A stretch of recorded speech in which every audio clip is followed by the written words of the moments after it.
Los Angeles, the city we chose for our family life, was noisy, chaotic, and full of opportunities. But our home, a spacious apartment in one of the older districts, became a shelter from this crazy world.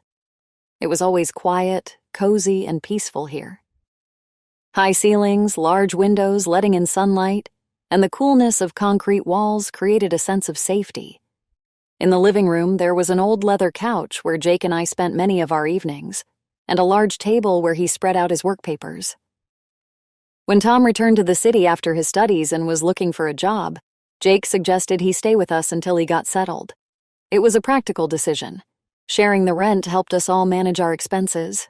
Tom, Jake's younger brother, was cheerful, sociable, but never disrupted our daily routine. His presence was natural and easily fit into our everyday life. We started living together, and honestly, I never felt any discomfort from it. Jake was reliable and caring. We had spent many years together, and I always knew I could rely on him. Our relationship was strong, built on trust and understanding. His work took up a lot of time, but it never distanced us from one another. When he was home, he always made an effort to be present, to show affection.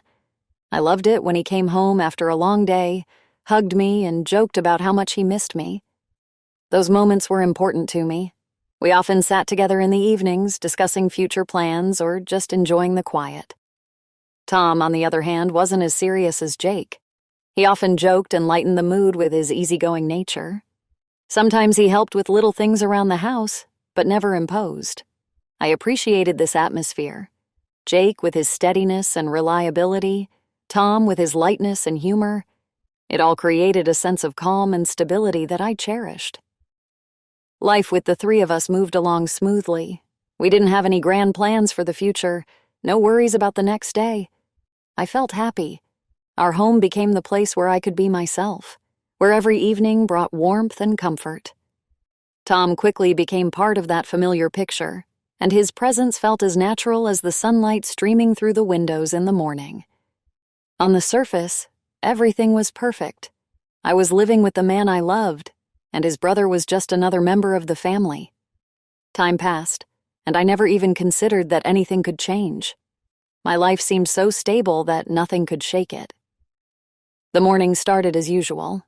I was standing at the stove when Tom walked into the kitchen, sleepy, his hair tousled. His morning look always made me smile. He was the type to stay up late and reluctantly wake up in the morning. His relaxed approach to life often surprised me, especially when compared to Jake, who was the embodiment of discipline.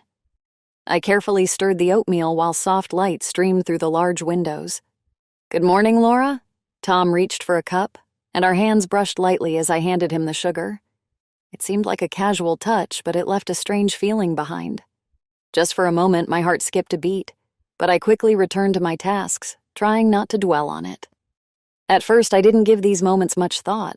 I figured they were just small, insignificant occurrences.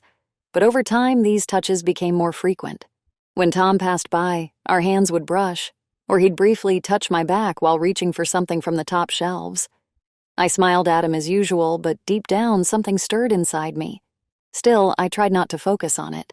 Life was moving at a steady pace. Our evenings were still peaceful and comfortable.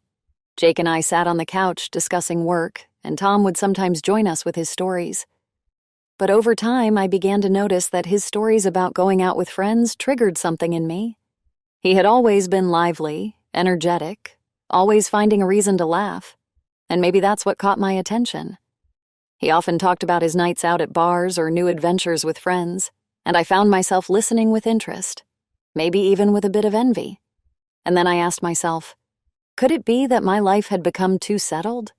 What if I started noticing his youth, his liveliness, because my world had become too predictable? Our days with Jake were filled with routine, mornings at work, evenings at home. It was familiar and stable, and I always thought that was what I wanted.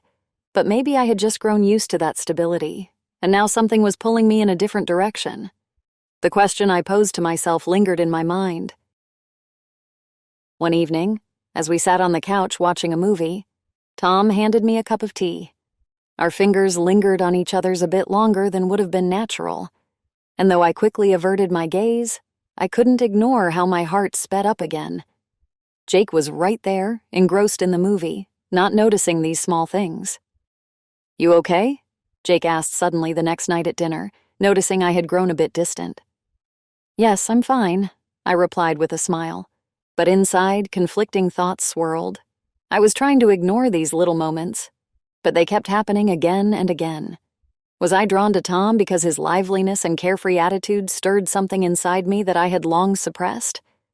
Gradually, I realized that I was beginning to look at Tom differently. I was drawn to his ease with life, his youth, his energy, and it scared me. I loved Jake. We had a good marriage, but why was I increasingly noticing his younger brother? These thoughts plagued me. I tried to avoid Tom, to speak to him less, to touch him less, but the more I tried, the harder it became. My hand would touch his once again, and each time I felt that tension growing, and it only got stronger. After a long day filled with tasks and responsibilities, I always enjoyed taking a hot shower. It felt like my personal escape, a moment to relax, wash away the fatigue, and separate myself from the world. I stepped out of the bathroom wrapped in a large terry towel when I heard footsteps in the hallway. Tom. I paused for a moment, not expecting to run into him. We rarely found ourselves alone, especially in such moments. But the door creaked open, and there he was, face to face with me. He looked at me, and I tried to suppress a nervous smile. "Sorry," I muttered, stepping aside to let him pass. But the space was narrow, and his arm brushed mine. Instantly, I felt a surge of tension, like an electric current ran through my body. The towel slipped off my shoulders, falling to the floor. Time seemed to stretch.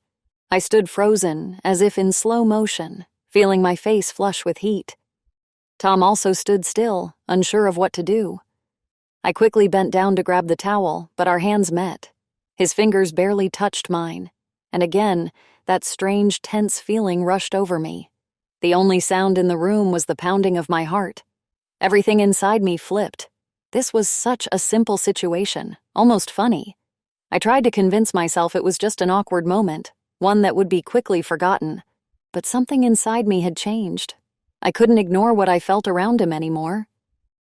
The towel was back in my hands, and I quickly wrapped it around myself, trying to hide my embarrassment.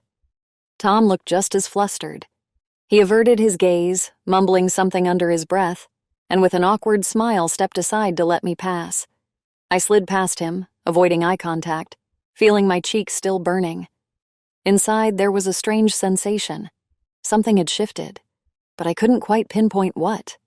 I closed the bedroom door behind me and leaned against it, letting out a heavy sigh. My heart was still racing. This wasn't just embarrassment. I could no longer pretend that Tom was simply Jake's younger brother. It was different now. That moment, that simple, accidental touch, had awakened something in me that I couldn't control. Sitting down on the bed, I lowered my head, trying to make sense of my emotions.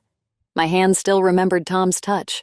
It was a strange mix of embarrassment, anxiety, and desire? I couldn't let this feeling take over. I loved Jake. We were happy together. So why did I feel this pull toward Tom? And what did it mean for me? I buried my face in my hands, trying to calm myself, but the thoughts kept spinning, dragging me back to that moment in the hallway. The awkwardness from that moment didn't fade. Even after I dressed and went back to the living room, I felt odd in his presence. Tom acted as usual, joking, telling stories, but I couldn't shake the tension. It was like an invisible wall between us, one that I had built and now didn't know how to break down. Now I understood. These weren't just random touches or innocent moments. Something inside me had started to change. I had begun to feel something for Tom that I never thought possible. But what now? I didn't know the answer. All I knew was that our relationship would never be the same again. The evening dragged on as usual. We had dinner together, the three of us, talking about everyday things. Jake, exhausted after a long workday, soon went off to the bedroom to prepare for an early meeting. Tom and I stayed in the living room alone. It wasn't unusual. Sometimes we just chatted after dinner when Jake was busy or went to bed early. There was nothing strange about it, at least not until tonight. Tom sat on the couch, legs stretched out, relaxed. I settled across from him, trying to act as normal as possible, but I couldn't fully shake off the tension that had lingered since the towel incident. We talked about movies we had seen, music he'd been listening to recently. Ordinary topics, but there was something else in the air, something invisible yet palpable. I tried to keep the conversation light, but inside everything was churning. Every glance, every small movement of his stirred something in me. Maybe it was because Jake had gone to bed and we were left alone. Or perhaps it was that moment with the towel, still vivid in my mind. "You know, you've changed," Tom suddenly said, breaking through my thoughts. "What?" I looked up, a bit surprised. "In what way?" "I don't know. You seem more thoughtful lately," he smiled. But there was something else in his eyes, not the usual carefree expression he usually had when he looked at me. "Maybe I'm just tired." I tried to brush it off, avoiding any deeper discussion of my inner conflicts. But Tom didn't back down. His gaze remained fixed on me, and then, before I could process what was happening, he leaned forward and his lips met mine. It all happened so fast that I didn't immediately grasp what was going on. Our lips touched for just a second, but for me it felt like an eternity. My heart pounded louder, my breath caught in my throat. In that moment, everything else disappeared. The world, the room, even Jake sleeping in the next room. There was only Tom and this kiss, sudden and confusing. The thought flashed through my mind. "This is wrong." I pushed him away. "Tom, no!" My voice shook, just like my hands. "That was a mistake. We shouldn't—" I couldn't finish the sentence, but the look on his face told me he understood. He leaned back, his face tense as if realizing he had gone too far. We sat in awkward silence for what felt like forever. "I'm sorry, Laura," he finally said, rubbing the back of his neck. "That shouldn't have happened. I don't know what came over me." I still couldn't catch my breath. My body trembled, but not from fear or anger. It was something else. I couldn't lie to myself. That kiss had awakened something in me that I had been trying to suppress. For a moment, I said nothing, trying to collect my thoughts. "Let's just forget it," I finally said quietly, feeling the words echo hollowly in my head. "Pretend it didn't happen. It was a mistake." But even as I said it, I knew I couldn't forget. Inside, the excitement still lingered, and I couldn't shake it off. I should have felt anger, outrage, but instead I felt something completely different. Deep down, there was a surge of desire that I couldn't ignore. Tom nodded in agreement. I tried to smile, but it came out awkward and weak. "I should go to bed," I said, getting up from the couch, though I wasn't tired. I was escaping the situation. "Good night, Laura," he said softly, his voice sounding unusually hollow. I left the room, my heart still racing. Closing the bedroom door behind me, I leaned against it, trying to process what had just happened. What was that? Why did I react the way I did? It was wrong. I loved Jake, and Tom was his brother. This was unacceptable. But why did I still feel that strange, undeniable desire inside? I lay in bed, but sleep wouldn't come. The image of the kiss kept replaying in my mind, and the more I tried to push it away, the stronger it became. After that evening, everything in the apartment felt different. The space that once seemed cozy now made me slightly uneasy. I decided the best course of action was to keep my distance from Tom. I started waking up early, immersing myself in chores, making breakfast, tidying up, organizing things that had long needed attention. Whenever I heard his footsteps, I made sure to be in a different room or busy with something important. Jake didn't notice, absorbed in his work. He remained as caring and attentive as ever, and our conversations revolved around mundane topics, weekend plans, household concerns. From then on, I made even more of an effort to avoid being alone with Tom. He continued to act as if nothing had changed, but to me, it all felt different.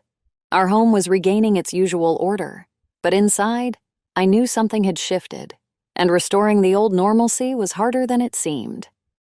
The evening was quiet. Jake was staying late at work, and I was home alone. Tom was in his room. Everything seemed calm, peaceful, but there was a tension in the air that I had been trying so hard to suppress over the past few days. I had been avoiding any encounters with him, keeping my distance, but each time we crossed paths, that strange feeling returned. I entered the bedroom to grab a book. But before I could close the door behind me, I heard footsteps in the hallway. Tom appeared in the doorway, and his eyes met mine. We both froze for a second, as if all my previous attempts to avoid him vanished in that moment. The tension between us hung heavy in the air, impossible to ignore. "Laura," Tom said quietly, but there was something in his voice he hadn't allowed himself to express before. He took a step closer, and I felt my heart pick up speed. "Tom, don't," I began, but couldn't finish.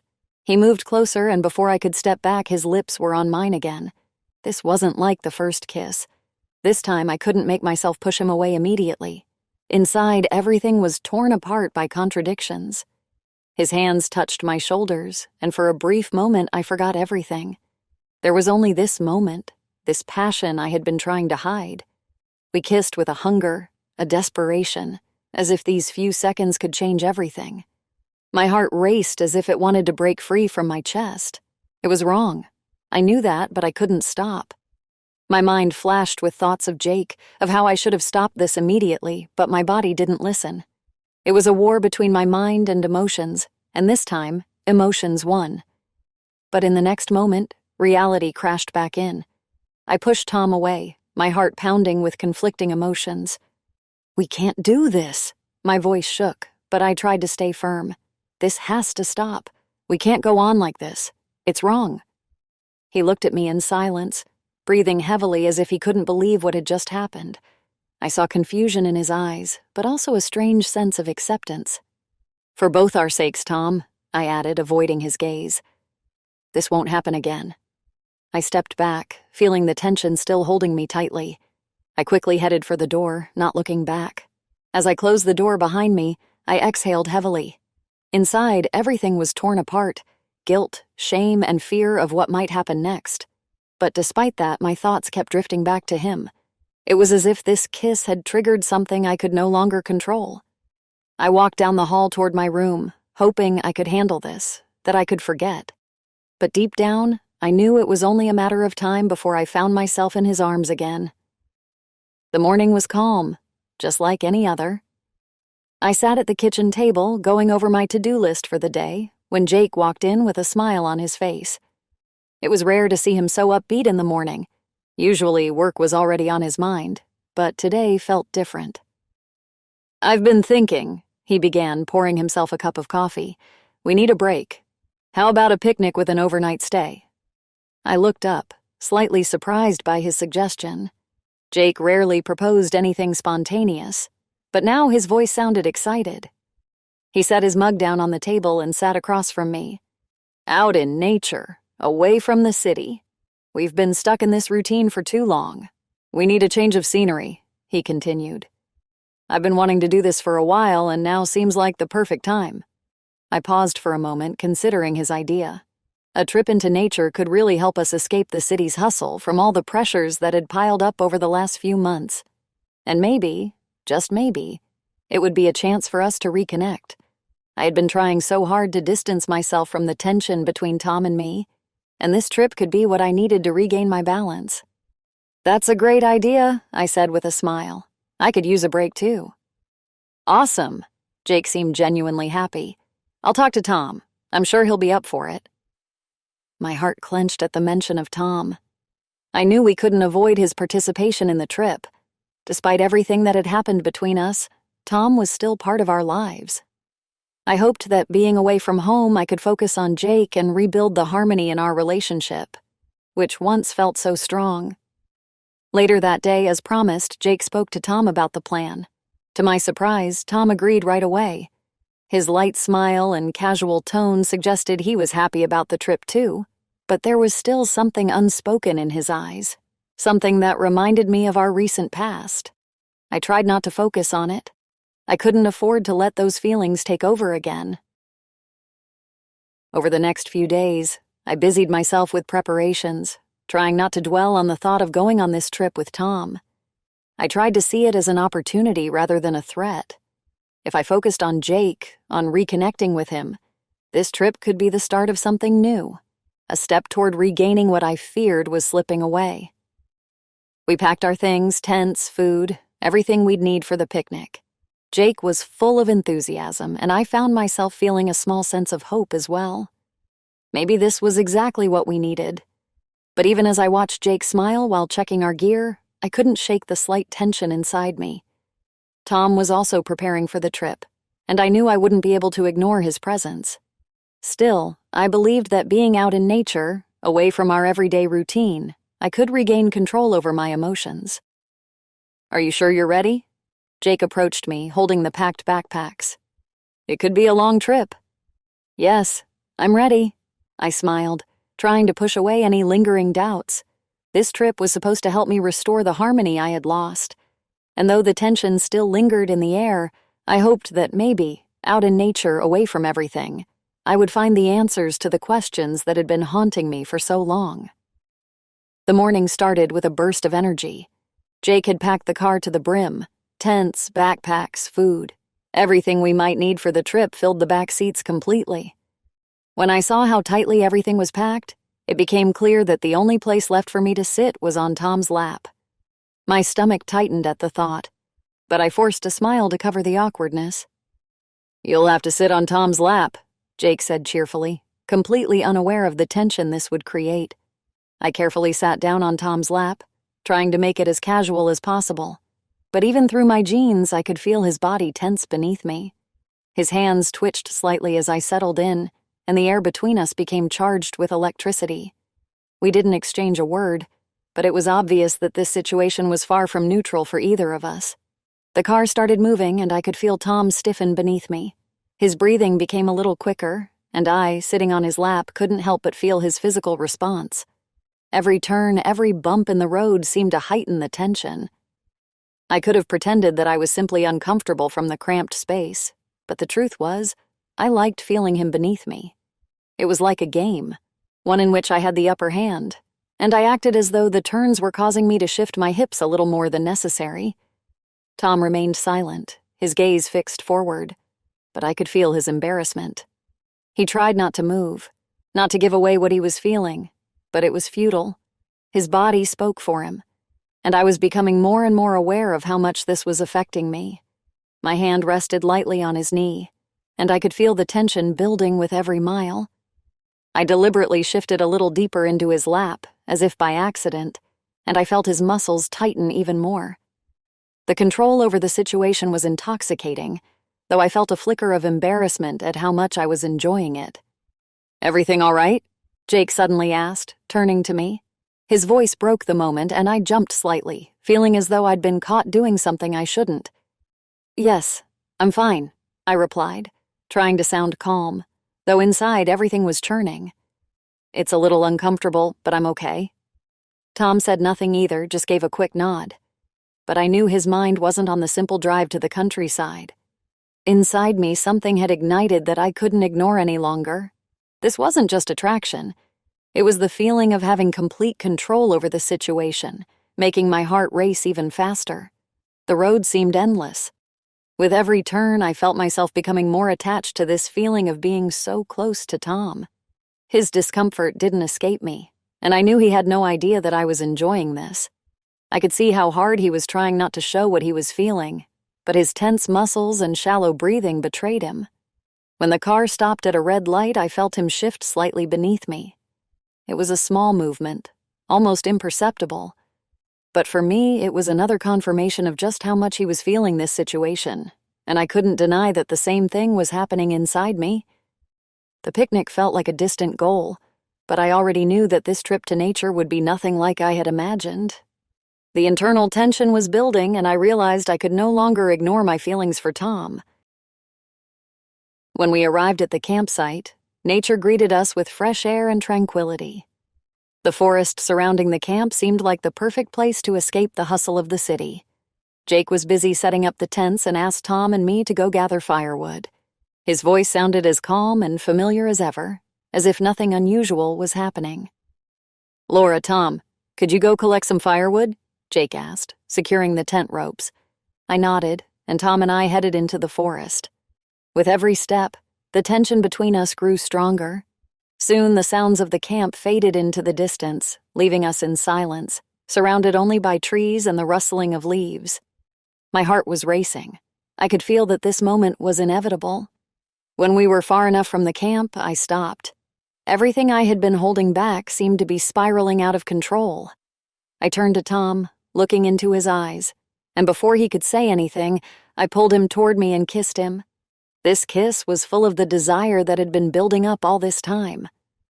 Tom froze for a second, surprised by my actions, but then his arms wrapped around me, and we melted into a kiss full of passion. I knew this was wrong, but I couldn't stop. The world around us disappeared. I suddenly pulled away, feeling my heart pounding.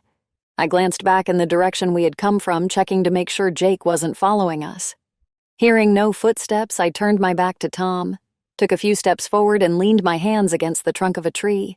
The bark was cool and rough against my palms. Slowly, I lifted my dress, feeling the tension inside me grow. "Right now," I whispered, not turning back, feeling the fire inside me burn. Tom stood behind me, clearly uncertain, but his hesitation didn't last long. I could feel his hands approaching, and soon he gave in to the same feelings I had.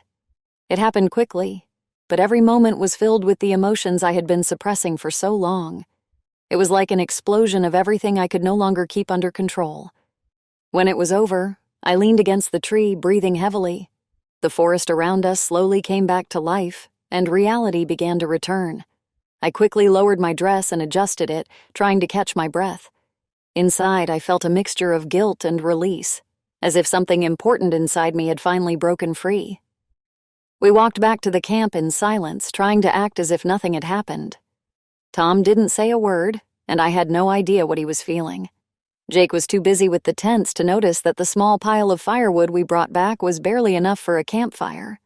But I knew this moment had changed everything, and the consequences were sure to follow. Tom and I returned to the camp with a small pile of firewood, and the air around us seemed far too calm for what had just happened. The silence between us was thick, but it was more than just the absence of words. Inside, my thoughts swirled, but I now saw the situation differently. Yes, I felt guilty about Jake, but at the same time I was beginning to feel more certain. Tom could be a great lover. He gave me emotions I hadn't felt in a long time. As we approached the camp, I tried to compose myself. Jake didn't even look up, completely absorbed in setting up the tents. I carefully placed the firewood next to the pit and smiled, trying to maintain a sense of normalcy. "This should be enough for the evening," Jake said, finally glancing at us with approval. I looked at him and felt my connection to him. Jake was my anchor. He gave me stability, the kind of stability I had always valued in our relationship. I loved him for that, for his predictability, for his reliability, for the sense that my world wouldn't collapse with him by my side. But with Tom, it was different. With him, I felt alive, as if I'd rediscovered a part of myself I thought I'd lost. It was something new, exciting, and I couldn't ignore the rush of emotions it brought. Tom, on the other hand, avoided meeting my gaze. He tried to keep his distance, tossing wood into the fire and seemingly burying himself in routine. His discomfort was clear, but I knew he felt the same emotions as I did. Jake suggested we start preparing dinner. We chopped vegetables and started the fire while Tom remained at a distance, gathering a few more sticks. I couldn't help but let my eyes seek him out. Now, after what had happened in the forest, our relationship had taken on a different tone. I could no longer deny it. This was an affair, but it was more than that.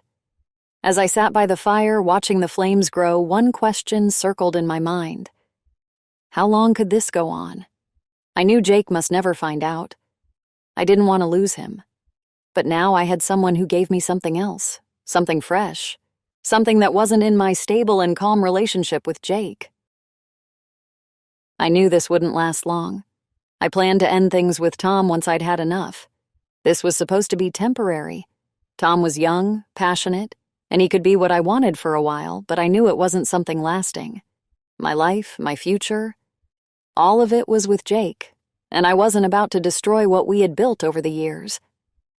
But for now, it was enough to know I had someone who gave me new emotions, something fresh that I hadn't felt in a long time. Dinner proceeded as usual. We talked about daily things, laughed at random jokes. But between Tom and me, there was this invisible connection that had now become obvious to me. I knew this wasn't just a fling. It was something more, but it was temporary. And while I knew it wouldn't last forever, I decided I would let myself enjoy it until things got too complicated. Tom sat across from us, clearly trying not to draw attention to himself. His glances were rare, but every time our eyes met, something stirred inside me. I couldn't ignore the attraction any longer, but I also wasn't going to let it ruin my life. This was a game, but I knew that at some point it would end, and I would return to my normal life with Jake. Evening had enveloped the camp in a sense of calm. We sat around the fire, chatting, laughing, and enjoying the warmth of the flames. Everything seemed normal, but inside I couldn't shake the tension. Tom, sitting across from me, was doing his best to avoid my gaze, his movements restrained, as if he were trying to keep control. Jake, as usual, suspected nothing, fully absorbed in the conversation and the peaceful surroundings. After a while, Jake stood up, saying he needed to step away into the woods. I nodded, trying to hide the nervous flutter in my chest. As soon as he disappeared among the trees, I remained by the fire with Tom, forcing myself to stay calm even though my mind was racing. Jake walked slowly along the forest path, thinking about the next day and enjoying the sounds of nature. But his thoughts were suddenly interrupted when something caught his eye on the ground. Among the leaves and grass was a small item, barely visible in the dim light. Jake bent down and picked it up, frowning in confusion. It was a used wrapper from an item for passionate moments. His heart froze for a moment and then began to beat faster. He recognized the brand. It was the same kind Tom had once given him a few months ago, just in case for any unexpected situations. But what was this wrapper doing here, so far from camp? Neither he nor Laura had used anything like this during the trip. The thought struck him like lightning. What if they didn't just go for firewood? Suspicion began to form.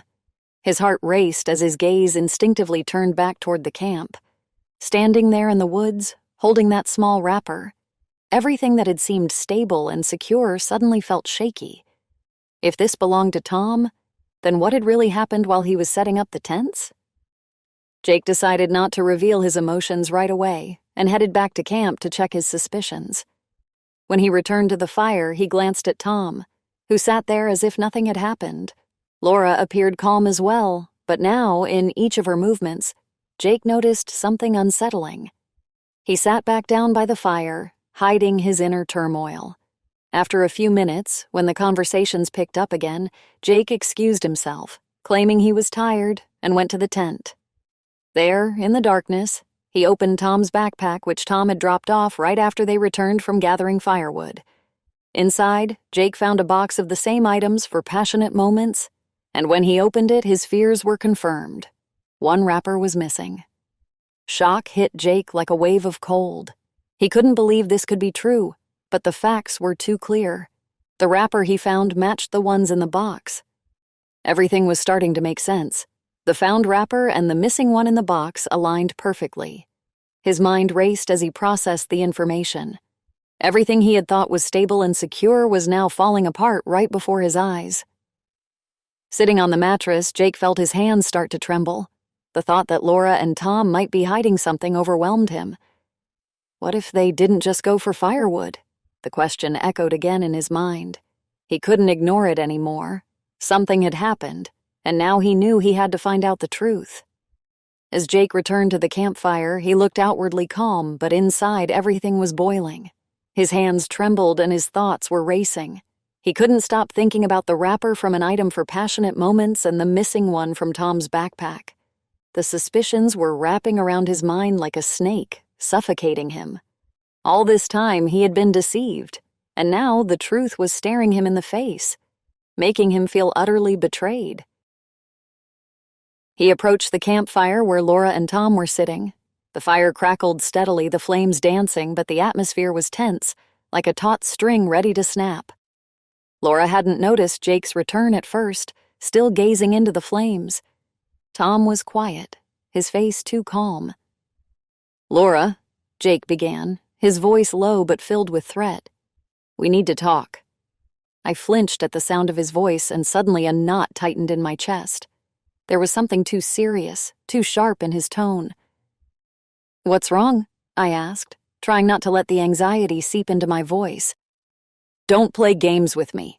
Jake took a step forward, glancing sharply at Tom. "I found something in the woods. And you're going to explain it to me now." His eyes blazed with anger, and I felt a cold sweat start to form. Tom tensed, his face going pale. Did Jake know? Or was he about to find out? "What are you talking about?" I tried to stall, feeling panic rising inside me. "This!" Jake suddenly pulled the used wrapper from his jacket pocket and threw it at my feet. "Is this yours, Laura? Or was it between you two?" His voice rose, and I saw the fury that had been building finally break free. Tom froze, unable to speak. I felt the world around me begin to crumble. Everything we had tried to hide was now on the verge of collapse. "It's not what you think," I whispered, feeling panic choking me. "Shut up!" Jake roared, his voice echoing through the forest. He stepped toward me, and I saw his fists clenching. "You betrayed me! You and my brother! How could you?" Tom jumped to his feet, trying to intervene. "Jake, listen, it's not—" "Don't you get involved!" Jake shoved Tom back, causing him to stumble. "You're not going to explain anything." His face twisted in fury, and I felt the world narrowing around me. Everything happened so quickly. Jake pushed Tom, and the two of them started to grapple. The blows were fast and fierce. Tom tried to defend himself, but Jake, blinded by rage, wouldn't stop. I screamed, trying to pull them apart, but my body felt paralyzed with fear and shock. Suddenly, Jake pulled away, breathing heavily, stepping back several paces. "I don't want to see either of you again," he whispered, his voice thick with pain and contempt. He turned quickly, marched toward the car, opened the door, and got behind the wheel. Tom tried to say something, but it was too late. Jake started the engine, and without looking back, he drove off into the night. The sound of the car fading into the distance echoed through the forest. I stood there, stunned, unable to comprehend what had just happened. Tom approached me, his face pale. "What now?" he asked quietly.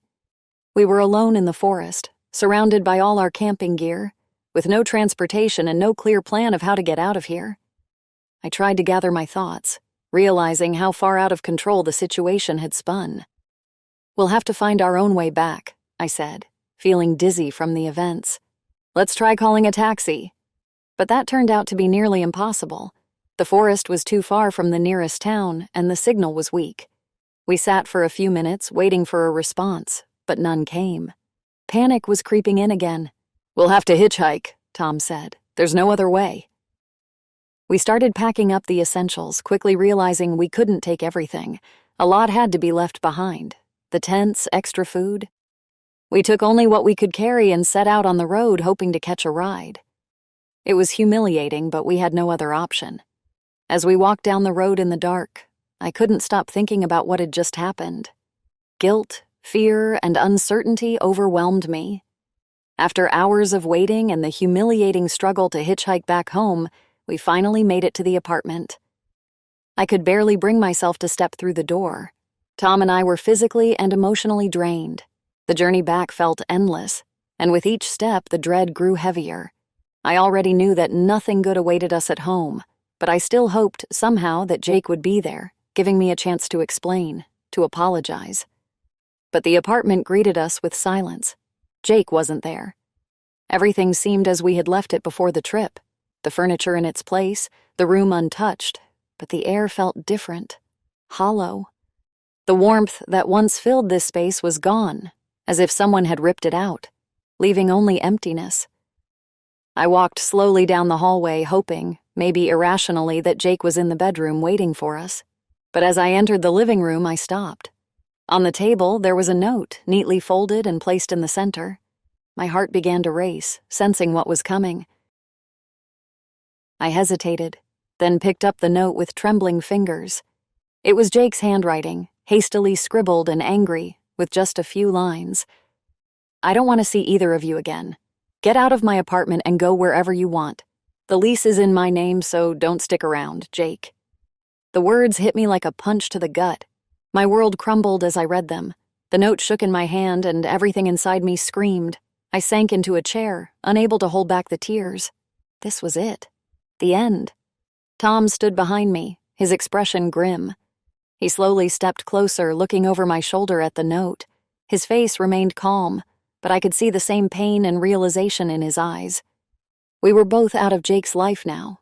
We had betrayed him, and the punishment had come quicker than I could have imagined. "What are we going to do?" Tom asked quietly, his voice hollow. I stared at the paper, unable to find an answer. All I knew was that I had lost Jake, the man I had spent years with, who had been more than just a husband, but my rock, my stability, the part of my life I had always counted on. And now all of that was gone. Anger, shame, and deep sorrow ripped through me. I had betrayed him. We had betrayed him. All this time I had tried to justify my actions, but now, with Jake's final words cutting us off, I realized just how wrong I had been. "We need to leave," I finally whispered, trying to summon the strength. "This isn't our home anymore." The words felt hollow, just like the apartment around us. We began packing, knowing we no longer belonged here. Every item I picked up reminded me of what I had lost. Every corner of the apartment, every room was filled with memories of the days when things were different, when I thought my life was stable and predictable. But now, all of that had been shattered, and it was my fault. We packed in silence. Tom tried to be helpful, but his presence only deepened my sense of guilt. I didn't know how long I could stay around him. Yes, he had given me new emotions, but in return, I had lost everything else. Now it all seemed meaningless, like a game I had played without realizing the consequences. When everything was packed, I gave the apartment one last look. This place was no longer mine. It was now a reminder of what I had destroyed. Tom and I walked out the door without saying a word. Outside, under the dim streetlights, I suddenly realized that despite everything that had happened, I still couldn't shake the pain and sense of betrayal. But now it wasn't just about losing Jake. It was something deeper, something I understood far too late. When we finally made it back to the apartment after what felt like an endless journey of hitchhiking, I could barely force myself to step inside. Tom and I were both exhausted, physically and emotionally. The road back had been long and grueling, and with each passing moment, the heavy weight of dread only grew stronger. I knew deep down that nothing good awaited us at home, but I still hoped that Jake might be there, giving me a chance to explain, to make things right. But the apartment greeted us with silence. Jake wasn't there. Everything looked the same as we had left it before the trip. The furniture in place, the rooms untouched, but the atmosphere was different. It felt cold, empty, stripped of the warmth it once held. I walked slowly down the hallway, hoping, perhaps irrationally, that Jake was in one of the rooms waiting for us. But as I entered the living room, I stopped in my tracks. On the table lay a note, folded neatly in the center. My heart began to race as dread coursed through me. I hesitated for a moment before picking up the note with trembling hands. It was Jake's handwriting, the words scrawled hastily in anger with only a few lines. "I don't want to see either of you again. Get out of my apartment and go wherever you want. The lease is in my name, so don't stick around. Jake?" The words hit me like a punch to the gut. My world crumbled as I read them. The note shook in my hands, and everything inside me screamed in disbelief. I sank into a chair, tears welling up uncontrollably. This was it, the end. Tom stood behind me, his expression grim. He stepped closer, reading the note over my shoulder.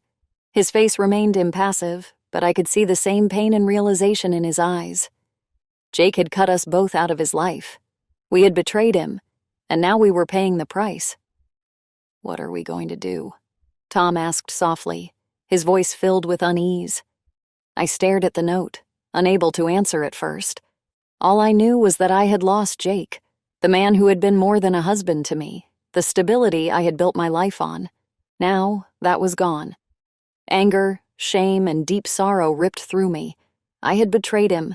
We had betrayed him. All the justifications I had told myself now seemed meaningless. With this final severing of ties, I realized just how wrong I had been. "We need to leave," I whispered, trying to gather what little strength I had left. "This isn't our home anymore." The words felt empty, just like the apartment around us. We started packing, knowing we had no right to stay. Every object I picked up reminded me of what I had lost. Every corner of this apartment was filled with memories. of days when everything seemed certain, predictable. Now it was all shattered, and I was to blame. We packed in silence. Tom tried to be helpful, but his presence only intensified the guilt I was carrying. I didn't know how long I could stay around him. Yes, he had given me excitement, emotions I hadn't felt in years, but in return I had lost everything else.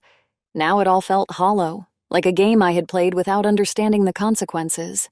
When everything was packed, I gave the apartment one last look. This place was no longer my home. It was a shell of what once was, a place of memories and pain. Tom and I left without exchanging words. Out on the street under the dim streetlights, it finally hit me. Despite everything that had happened, the pain of losing Jake still gnawed at me. But now it wasn't just about him. It was about something deeper, something I had realized too late. A few weeks later, I found a small apartment on the other side of town. It was far more modest than the one I had shared with Jake, but it was mine. I felt like it was a new beginning, a chance to rebuild. There was no Jake, no Tom, only me and the consequences of my actions. As I settled into my new life, I slowly began to piece things together. Each day, I confronted the reality of what I had done, learning to forgive myself, not just for what I had done to Jake, but for what I had done to myself. I had broken my own life apart, searching for something new, something thrilling. But now I had to face the wreckage. I knew one thing now: I could no longer seek fulfillment in others. My path to healing lay in learning to be enough for myself, in accepting my mistakes and moving forward. It wasn't an easy realization, but it was the truth. This was the start of my new life.